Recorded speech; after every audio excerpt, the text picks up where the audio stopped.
Our next guest's name means Master of the World, and perhaps he should be, then we wouldn't be in the mess that we are currently in. He says that human civilization has reached crisis point, and it's all because man has become lopsided. He's lost his man and woman. They've lost their centre of gravity. So please welcome one of India's most respected religious leaders, Swami Ranganathananda.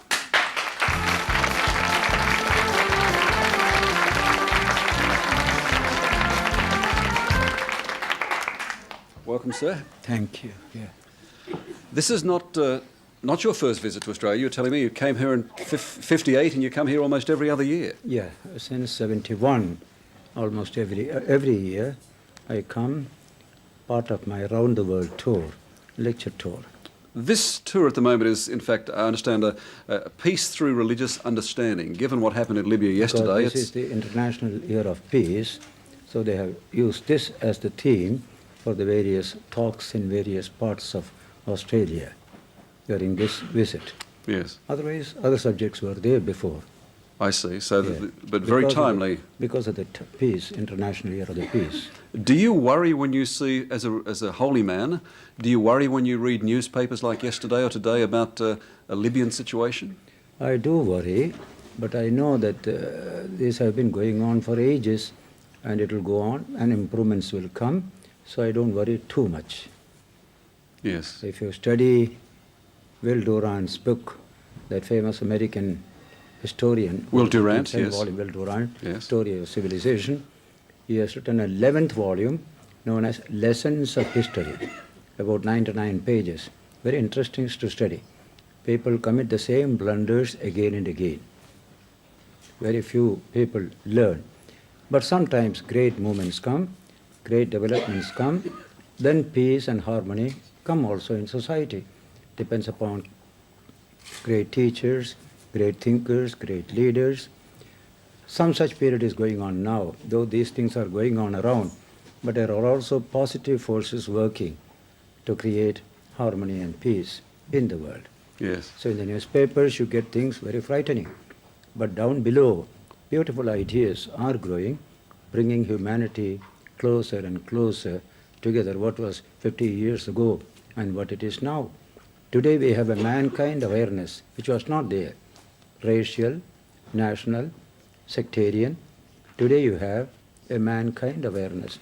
Well, it used to be called, it's been called the global village, hasn't it? Do you thank television for the fact that we have a mankind awareness, that people in all parts of the globe have this awareness now? Some part of television does it, the other part cancels it also. Cancels it, does it? Yes, I didn't expect you to endorse television totally, but I thought that it can be a wonderful medium. Tremendous instrument it can be to bring peace, to bring harmony, to develop human relations. Television can be a tremendous instrument that way, and what you do, this particular part seems to be that. Seems to be that? Yeah. I thought you said that dead. That positive side. All right, well, thank you. We hope it is. You would know better than I that in fact so much of man's conflict down through the ages has been based on religion, not on peace, but religious. Quite so, yeah. How do you explain that? Because religion itself is beyond all these conflicts. It is meant for peace and love and harmony. When it is influenced by socio-political forces and it succumbs to it, then it becomes narrow, parochial, tribal, leading to conflict, intolerance, violence and war. Even suppressing the spirit of science also. Religion does it. That's called the ethnical dimension of religion. I give two dimensions of religion. Yes. The ethnical dimension, the scientific dimension. The ethnical dimension is religion in which you are born. You have no say in the matter.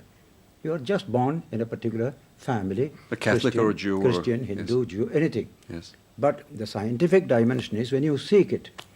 Without seeking, there is no science.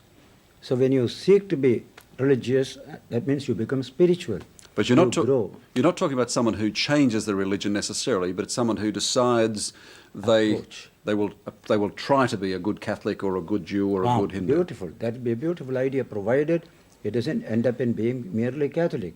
You must be able to rise beyond that particular limitation. There you have the global concept of religion, a universal concept of religion, science will take us in that direction. For example, science is universal. Though it was discovered in England or Germany or in America and Australia, science itself is universal. Similarly, spiritual truths are universal. Yes. So I may begin with a particular group or a particular sect, but I reach out to the universal. That is the scientific dimension of religion, which comes from seeking. You don't get it merely by being born in a particular tradition. There is such a scientific dimension of religion. People may not know. In the Western tradition, there has been conflict. Church and state, church and church, church and religion, conflict. Not so in the Indian tradition. 5,000 years of history, great intellectuals who developed religion. They found only harmony between physical science and religion, and between religion and religion. Yes, but within the Indian society on that subcontinent, you have been as violent as any peoples in the world. Just now it is going on, because there is not that Indian touch yet. See, there is a wisdom. By just now, you mean the last 50 years or so? Not even the last 150 years also, it is going on. It has been for thousands of years, absolutely peaceful religious relations. 3,000 years, peaceful relations. The states, the empires, and the sages all taught harmony. Take, for example, 3rd century BC, just after Buddha. Buddha came 6th century. One of the greatest emperors of India was Ashoka, the Mauryan emperor, 3rd century BC. He wrote inscriptions on rocks and pillars that in religion, harmony, not concord, is the right way. Yes. Let's have a look. Earlier in the week, we in fact we showed some film taken in America of children being asked, is there a God? Is he alive? Is she alive? Etc. I want to play this to you, and then we'll come back and talk about God. Have a look at this. God doesn't have to be a person. He could always be something like an ant, a bird, something else. What does God do? What's God's Job what's his job? Yeah. to watch over you and see that you do things right. He's really happy because he just saved someone.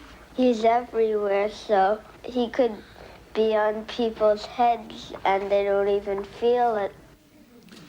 Now, I'd like your reaction to that, but you have said, in reaction, you have said that you believe that God is dead as we understand him.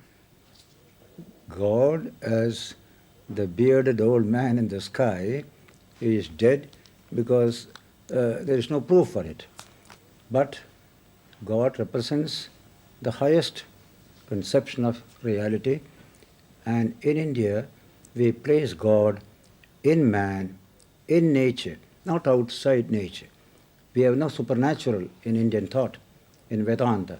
Superphysical, supersensory, supernormal, but not supernatural. Our concept of nature is the whole of reality is treated as nature. So divine nature is also part of nature. So that divine nature is present in every human being, in every child. How to manifest it, how to unfold it, that is the science of religion. All right. Well, can you explain to me further in that then why in ungodly places like Russia and Cuba and the communist world you are invited back to talk to them and preach to them? Because they found that whatever we speak from India is meant for the good of all. We have no enmity towards anybody. For 5,000 years, this culture has existed. It has never had any aggressive policy towards any nations throughout history. Because and in recent period, it produced a Ramakrishna, a Vivekananda, a Gandhi, all universal in their attitudes. Romarola, the great French biographer, presents Ramakrishna and Vivekananda in his Life of Ramakrishna as the splendid symphony of the universal soul, Ramakrishna, Vivekananda. Because of this uniform policy, communist countries also invited me. I was their guest. I spoke there freely. Nobody asked me to cut down my speech in a particular direction. But again, you speak, is that because you don't pose a threat at all to the institutions? You speak of God as inspiration from in inside. the heart of man. Yes. God hidden in every human being. We have to unfold it, just like fire is hidden in a matchstick. Now we tell children, fire is hidden in a matchstick. Children will say, no, I touch it, it is cold. I said, Hidden in a matchstick, yes. In a Yes, matchstick. yes. But I say it is, fire is there. But there is a science of it. But I don't find it. Yes, if you find it, wait. You strike it, fire will come. That striking is the most important thing. There comes the technique of growing spiritually. It's a wonderful, you have heard the word Vedanta, Yoga. They all represent this scientific approach to religion to unfold the divine possibilities hidden in every human being. So striking is needed to produce the fire. But one more condition is needed. The matchstick must be dry. If it is wet, a whole box of matchsticks won't create fire. So the mind must be in a particular condition. How to train children with such minds which can help them to unfold the divine that is within so that they can become human, they can become kind, compassionate, loving. That is the biggest problem of this modern age. Yes, indeed. The matchstick image is a splendid one. Hey. Now, you will be lecturing, you will rather be talking to Australians in the I've next... been doing from Perth onwards. On the 3rd I reached there. Yes. Perth, Adelaide, Melbourne, then in Armidale, it's also Gold Coast, then Brisbane. So and then you have to go to Newcastle. Armidale and the I Gold finished, Coast. all that is over. All right. University lectures were there, various other lectures were there. Now there is a spiritual retreat in the convention center nearby. That's 18th to 23rd. There's about 40, 50 people live together. That's going on 15 years now. All right. So for which I come. Then I go to Fiji. Then I go to Manila. Then I go to Japan, America, from Seattle to New York, so many cities. Then Holland, then Belgium. And then finally you get home. East and West Berlin, then West Germany, then Mauritius, then back on 3rd July. A much-travelled holy man. Will you please thank you for your time? Will you please thank the Swami for it?